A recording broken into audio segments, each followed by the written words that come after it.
Oh, hi. Come on in. Come on in. Please be careful. There was a whole rain came through. So they're redoing. So come on in, have a seat. I apologize for the mess.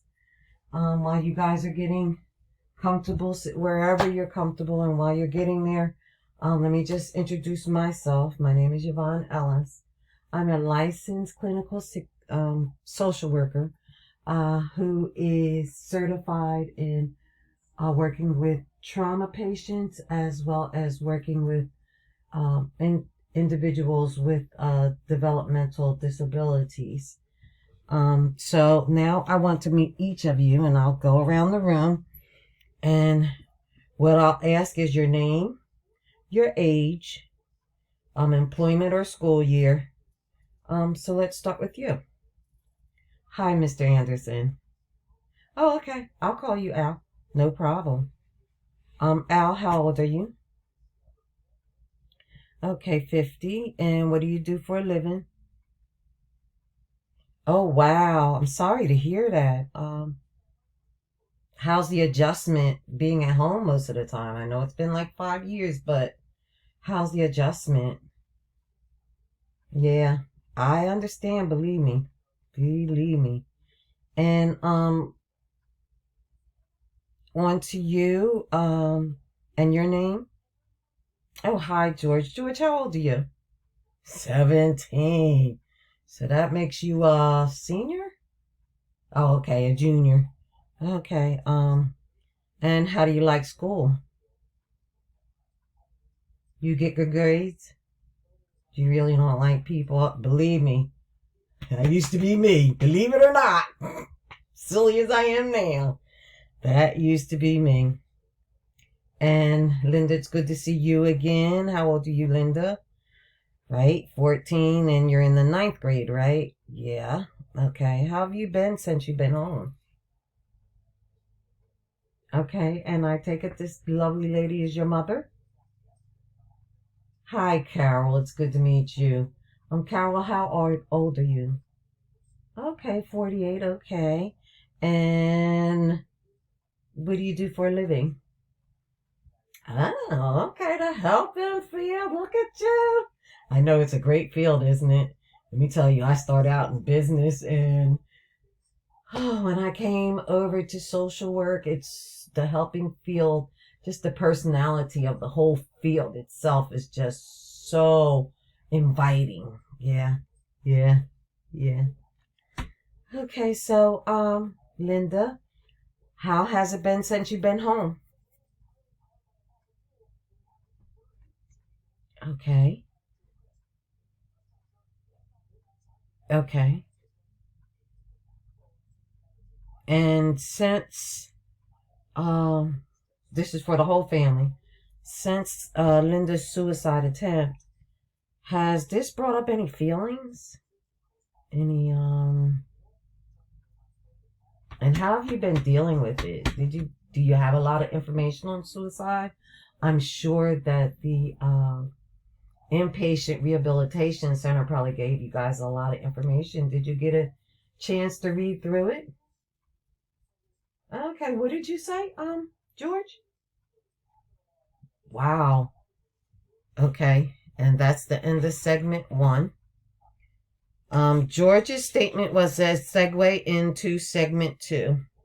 George and Linda start getting into an argument about how it's Linda's fault that he has to be in counseling. And George is stating that Linda is putting this family through too much worry.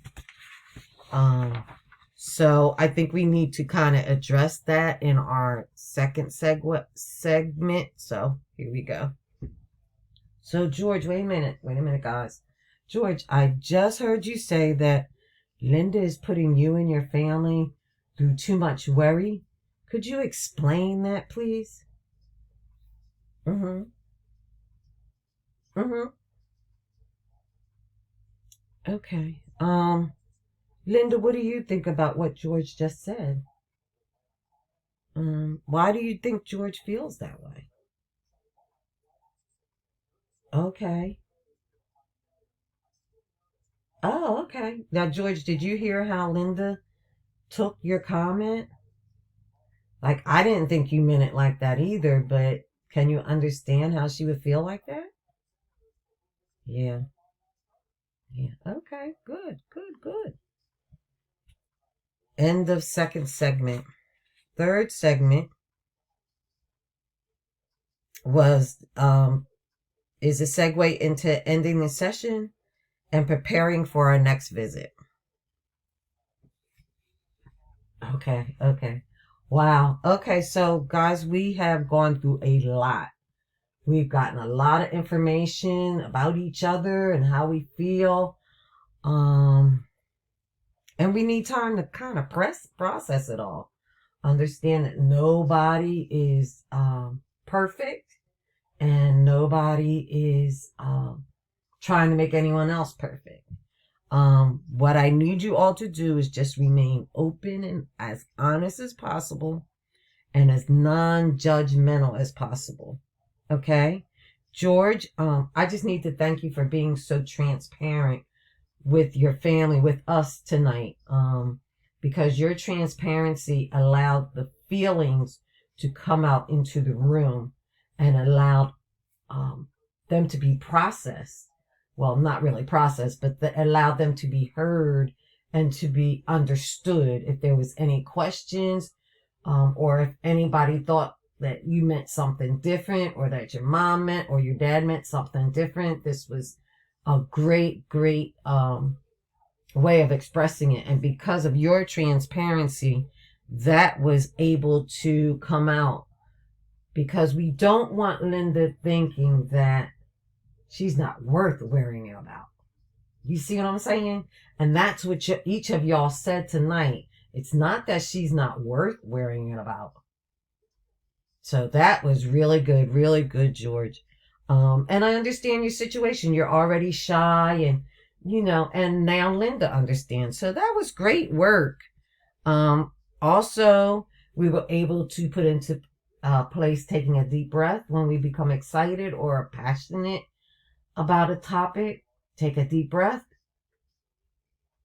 hold it, let it out, and then try to explain. We also talked about trying not to step on each other's words. And we talked about how when we're thinking about what we're going to say back to the person, we're not hearing what the person is actually saying. So we got a lot of stuff to work on this week, a lot of stuff to process. Understand that we're talking about progress, not perfection. None of us are perfect. None of us are going to do this perfectly. It takes time to change these habits. So please, over the next 2 weeks, I need you guys to be kind to each other through this process. Okay? And I'll see you guys in 2 weeks. Have a great evening. End of segue.